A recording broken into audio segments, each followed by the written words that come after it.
Ready for our final session of the afternoon. Pleased to have with us student athletes from Michigan, joined by a pair of sophomores. To my immediate left, forward Isaiah Livers, and to my far left, Jordan Poole. This time we'll take questions. For our student athletes, please raise your hand. Back row, right side. Isaiah, Coach talked yesterday a little bit about how you've kind of stepped up the last few games or so. Has there been a change in your game, or is it just you're taking what you see? Nothing really different. It's just Coach B really just believing what I can do and just the confidence that I have when I'm out there playing for my guys and for myself and for the coaching staff. They believe in a lot of things that I do, and I just got to go out there and play aggressive.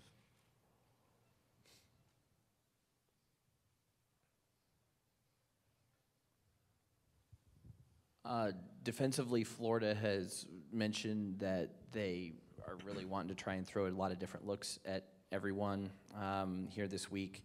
They did so against Nevada a couple times, especially down the stretch. What do you guys know about the overall defensive challenge that they provide? The defensive challenge that they bring to the table is they change their defense. They can go from man-to-man to a 1-2-2 press, 1-2-2 press back to a 2-3 or 1-3-1. They just got a lot of different defensive personnels that they do than other teams that we've seen, so that's kind of different for us. Jordan? Yeah, they have a lot of different defensive schemes.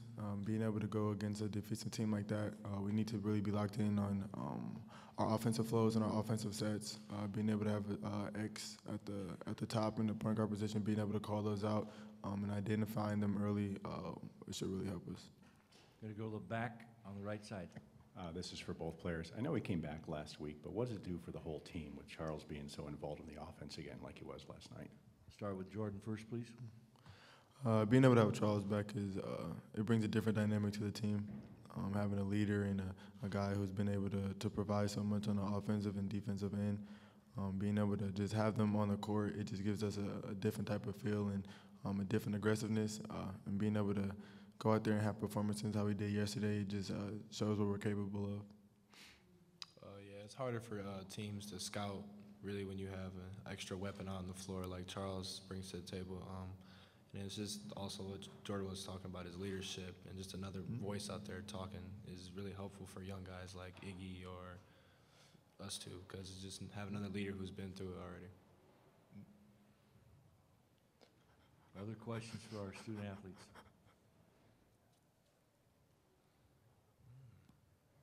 Back left side. You guys have been through this process, before, but what are the couple most important things about this in-between day when you have short turnarounds? I mean, you got to focus on the next opponent that's coming, you got to rest, and you got to mix all those things together. What's the most, whether it's physical or mental kind of frame of mind, what's the important thing about a day like today? Start with Jordan first, please. I personally believe it's rest, only because you're coming off scouting a team for an entire week, or not even an entire week, just trying to figure out who you have to play. And this in-between day really gives us time to rest our bodies physically, but mentally we still have to be locked in and prepared to go against an entirely new challenge. So kind of the dynamic of mental and physical. I mean, I feel like rest is the key, but you can't mentally rest because there's so much that you have to do in order to face a new team.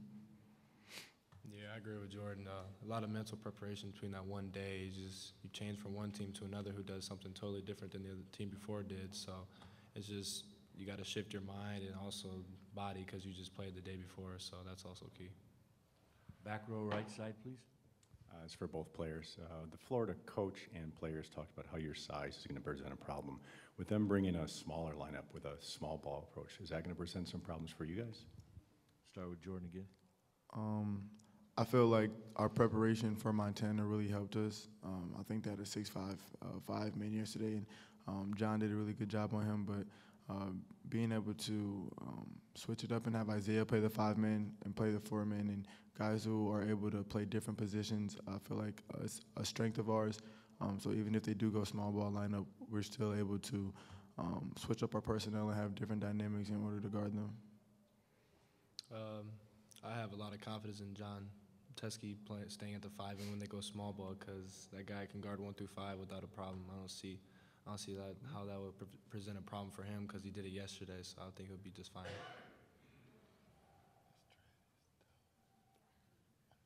Any other questions? Back row again. I'll go just one more. Both Coach Beeline and Coach Izzo talked about how the short turnaround from Sunday to Thursday was kind of taxing. Did you guys feel like that, or did you feel that, or was it just you guys are fine yesterday? Me personally, I remember last year after the Big Ten tournament, we had a week off, and then we had to prepare for March Madness.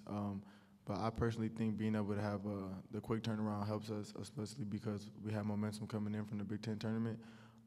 But being able to try to roll the momentum and go while you're ahead and, you know what I'm saying, try to have positive energy continuing throughout the week, I feel like it's a strength of ours. And being able to stay locked in and not have too much downtime or too much off time is really helping us.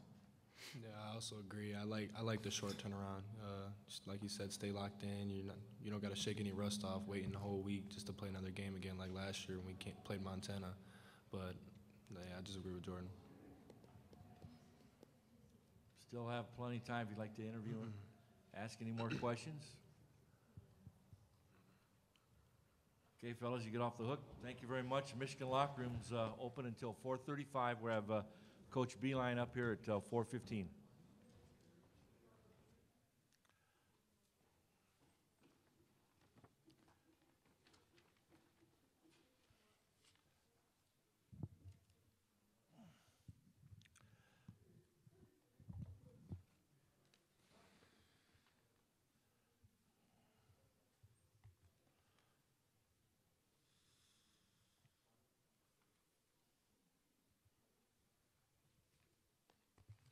His legs were too big to get closer. I tried. Yeah. Yeah. Yeah. I was going, okay.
This final press conference is scheduled for 4:15.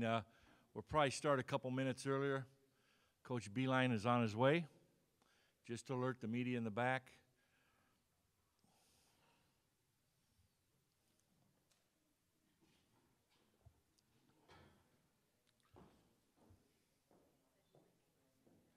What's that?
You know what you can do? You can unplug me underneath here.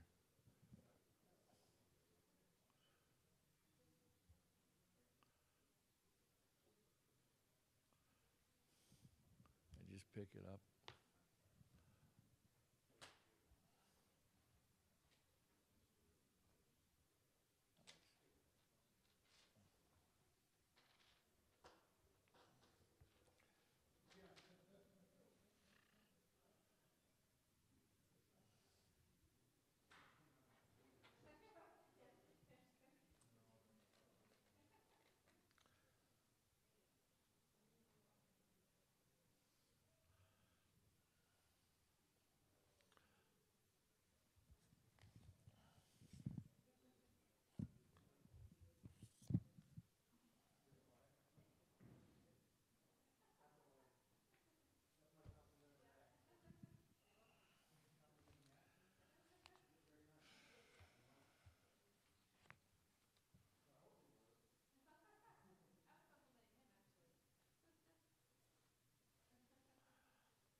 This time, we're ready to begin our final session of the day. Happy to welcome Michigan coach John Beeline, the Wolverines, seeking their 16th trip to the Sweet 16 in school history. If successful, this would be the fourth time under Coach Beeline's, fifth time, I should say, under Coach Beeline's tenure. Without further ado, Coach, get your thoughts on tomorrow's game. Yeah, I wish last night I had congratulated Montana on their season for being a mid-major coach for so long, so hard to get to that point. I think they really had a great team, but we just had one of our better defensive games of the year. So, but we got a great challenge with an opportunity right now with Florida. They got a great mixture of some really good talent, but some seniors who have had really great careers there. You know, they've had a lot of success in the postseason, and you know, they had a great win yesterday over what really is a Reno team that was in the top 10 earlier in the year. So really got a great coaching staff there. One of my former players, Darius Nichols, is on their staff, and I'm probably as close to him as any of my former players. And I have a lot of them, and a lot of them are close to me. Darius is one of those guys. So it's going to be, I'm sure it's going to be a good game. The Florida people have done a great job and are running a great program. Questions for the coach? Back row, right side. Coach, a lot has been said about Iggy throughout the course of the year. In addition to his precociousness for a freshman, he seems to play his best when the stakes are the biggest. Does he get enough credit for that? You know, I was just asked that question. You know, one of his probably he followed a lot. Another Lithuanian from Toronto, right, was Nick Stauskas, and he reminds me a lot of Nick. How Nick just came into the stage and he embraced it all. You know, he loved to play the game, and it was a bit of a stage for him. And so Iggy certainly has that. He will not be doing this to any players tonight, right? He usually does it sometimes to the crowd. He made a mistake there, but he is just a really good kid who looks at me every day and says, "I can't believe it." He's really he loves this part. He loves college basketball. He loves being part of Michigan. Left side on the aisle. In terms of setting up an offensive approach for this game, what's the biggest challenge of a team like Florida that really wants to throw a whole bunch of different looks at you? Coach White had mentioned that specifically throughout the week, and he showed it even during crunch time in the Nevada game. Yeah, that is the challenge. You just said it. You know, sometimes they change defenses in the middle of a defense. You know, you throw the ball ahead in the zone, and they might go man. In the middle of it, so you got to play with their heads up. The shot clock is ticking, and you know last night we couldn't run a lot of stuff because they were pushing us down and icing us the whole game. And that there's only a few things you can do against that when you're in a ball screen, and you got to do it quickly. And we were able to do that. So we have to adjust, but they're going to try to. My thought is they're going to try to keep us off balance. If they saw the way we attacked the press yesterday, they'll probably press the heck out of us. And we got to be ready for a whole lot of things. And we do see that occasionally in the league, in our league, but it's still always new with new players. Other questions for the coach? Go back and forth here. Left side, then right. You mentioned, I asked you yesterday about Charles and his, development back, and you had said that when you play the 1-2-3, that you don't have a really lot of time to evaluate, what he needs to do to improve as he recuperates. But then you said that if you had that period of even a day or 2 days, that you could figure a better strategy out. Now that you even have this one day, what did you think that Charles can still do as he gets from that 90% level to probably something closer to 100? I think he'll be more comfortable today with just the different things because we were trying to really pace him to get ready. But it's just a comfort level right now. If we're fortunate enough to win this game, then we can get more specific because we were just getting back to square one a little bit about, putting him back in a ball screen, back doing some things that he's done well at times this year. So he's getting more and more comfortable every time he gets out there, and we need him on the floor for his defense and all the intangibles he brings to us. but he's as you saw yesterday, a really important part of our offense. Coach, you talked a little bit about getting Charles involved, and Iggy's kind of a stalwart in the offense, but is it a point of emphasis at all to get Jordan more involved, or are you just going to take what the defense gives you, whatever matchups you have? I mean, all those guys, we look at the matchups and who's guarding them and what we've seen from that. And then, we see it's tough to dial up 4 guys, right? It's really tough to do that. A lot of people play through 1, 2, or 3 players, and everyone else gets residual effect. But Jordan's one of the guys we'll choose at times, and depends a lot on the matchup or what style of play they have. Second row on the left.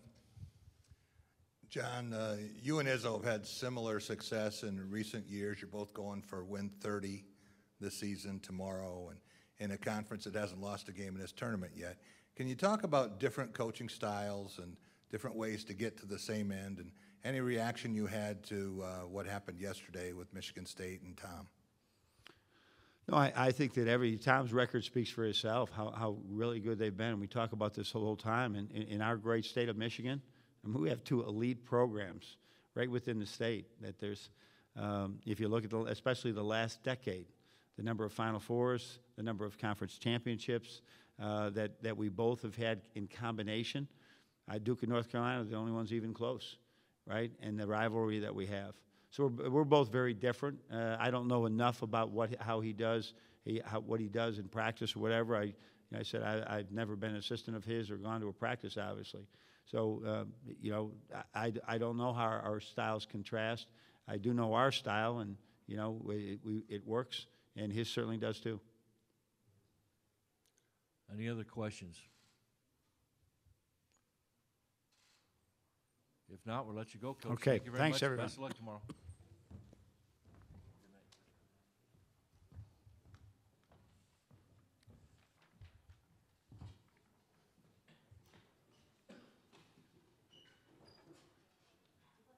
Michigan locker room is still open for another 14 minutes.